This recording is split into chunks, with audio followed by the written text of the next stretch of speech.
ساری تعریفیں اس پاک پروردگار کے لیے ہیں جو بولنے والے کے کلام کو سنتا ہے، خاموش رہنے والے کے دل کی بات کو جانتا ہے، جو زندہ رہتا ہے اس کے رزق کا ذمہ دار ہے اور جو مر جاتا ہے اس کی بازگشت اسی کی طرف ہوتی ہے۔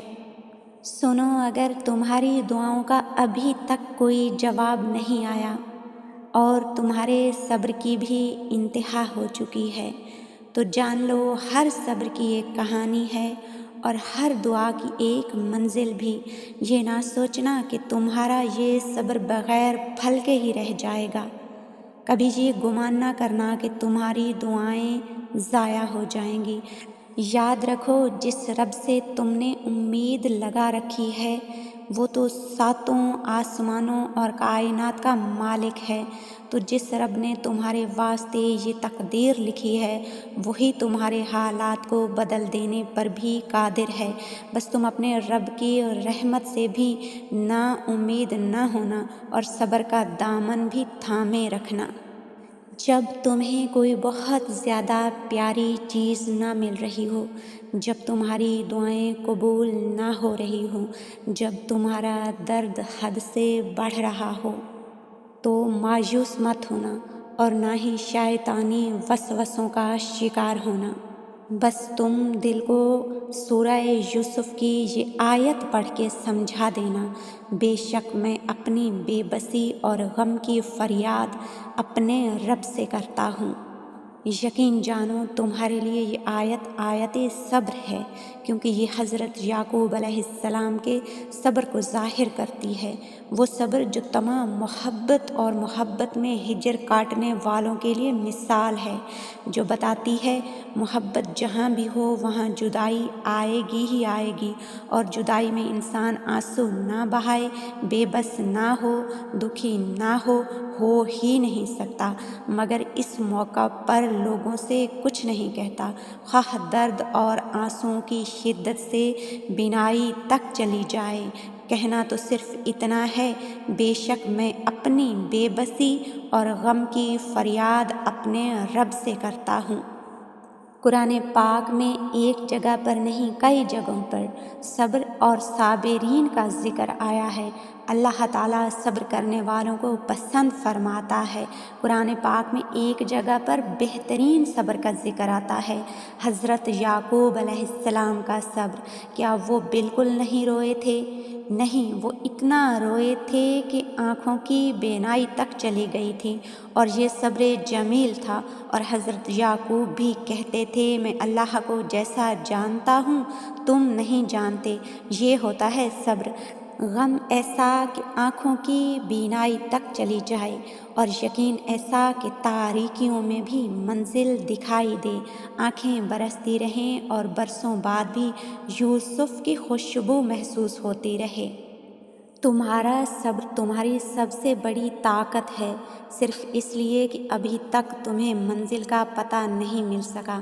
اس کا مطلب یہ تو نہیں ہے کہ تم مایوس ہو کر چلنا ہی چھوڑ دو، صرف اس لیے کہ تم اب تک یہ جان نہیں سکے کہ تمہارے لیے کیا بہتر ہے اور کیا نہیں۔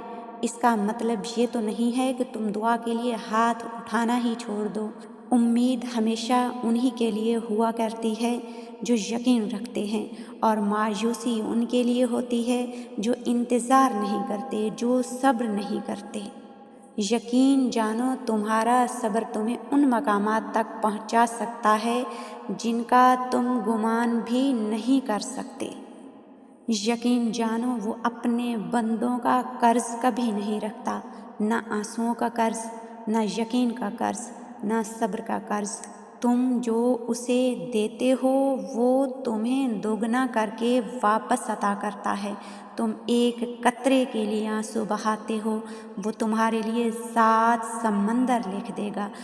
تم اگر اس پر ایک ستارے جتنا بھی یقین رکھو گے تو وہ تمہیں اس وسیع و عریض کائنات سے بڑھ کر معجزے عطا کر دے گا۔ میرا رب بڑا خوددار ہے، بڑا عزت والا ہے، بڑا رحیم ہے، بڑی طاقتوں کا مالک ہے۔ وہ لیتا نہیں ہے، وہ تو بس دیتا ہے۔ وہ اسی نام سے تو جانا جاتا ہے، وہ کہتا ہے میں عطا ہوں، میں عطا کرنے والا ہوں، تمہاری سوچ سے باہر، تمہارے گمان سے بہت آگے۔ دعا کرو، میں تمہاری دعاؤں کو قبول کروں گا۔ پھر کون ہے جو تمہیں بے یقین کیے ہوئے ہے؟ جب دینے والا کہہ رہا ہے مانگو مجھ سے میں دوں گا، تو پھر تم مانگتے ہوئے کیوں پریشان ہو؟ دیکھو تمہیں تو بس وہ مانگنا ہے جو تمہیں چاہیے، باقی کے انتظامات تو وہ خود کرے گا، غیب سے، عرش سے یا فرش سے، یہ وہ جانے اور اس کی قدرتیں جانے۔ ایسا کبھی نہیں ہو سکتا کہ وہ کسی اور کے پاس چلا جائے جو اللہ رب العزت نے تمہارے لیے لکھا ہو۔ دعا اور صبر کی طاقت دیکھو۔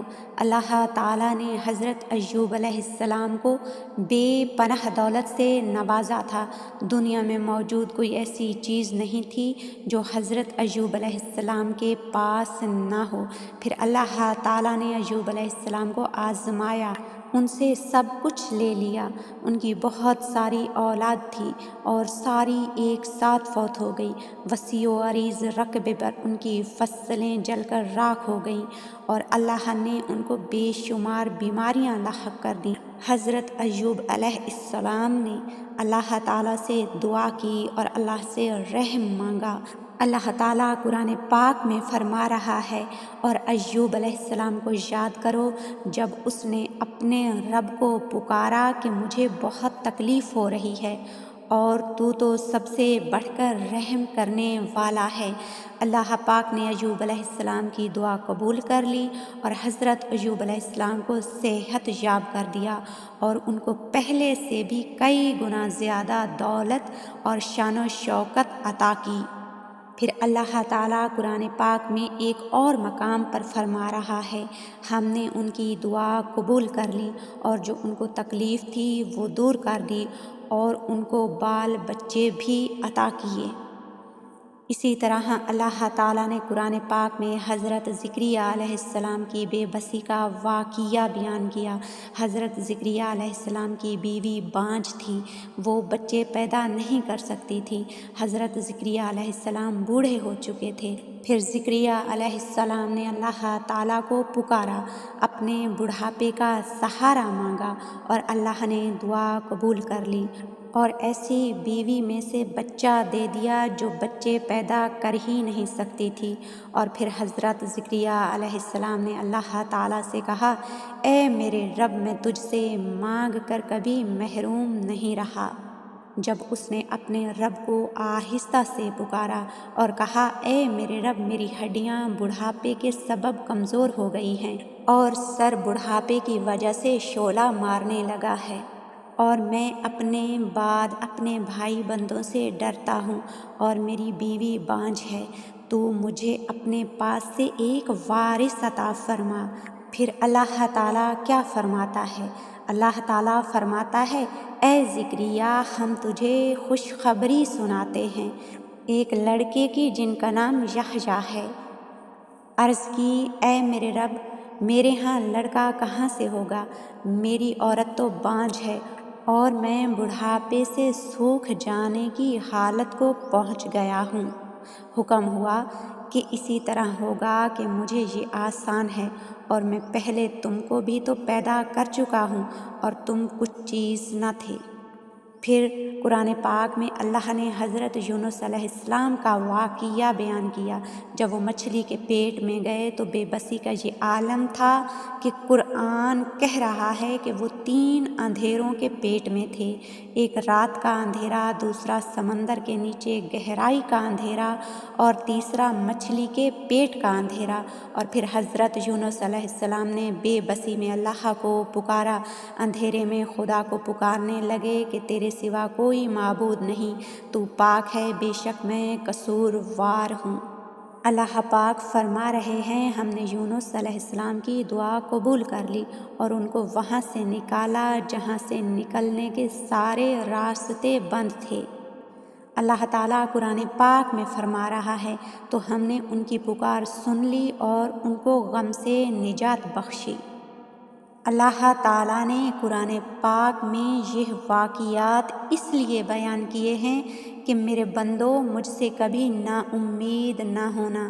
میں نے موسیٰ علیہ السلام کو فرعون کی گود میں پال کر دکھایا، اسماعیل علیہ السلام کو چھری کے نیچے بچا کر دکھایا، ابراہیم علیہ السلام کو دہکتے شعلوں میں بچا کر دکھایا، مریم کو بن باپ کے بیٹا دے کر دکھایا، یوسف علیہ السلام کو ایک قیدی سے بادشاہ بنا کر دکھایا۔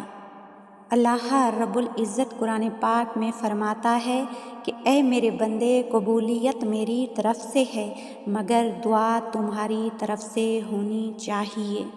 اللہ تعالیٰ کی ذات کے لیے کچھ بھی ناممکن نہیں ہے۔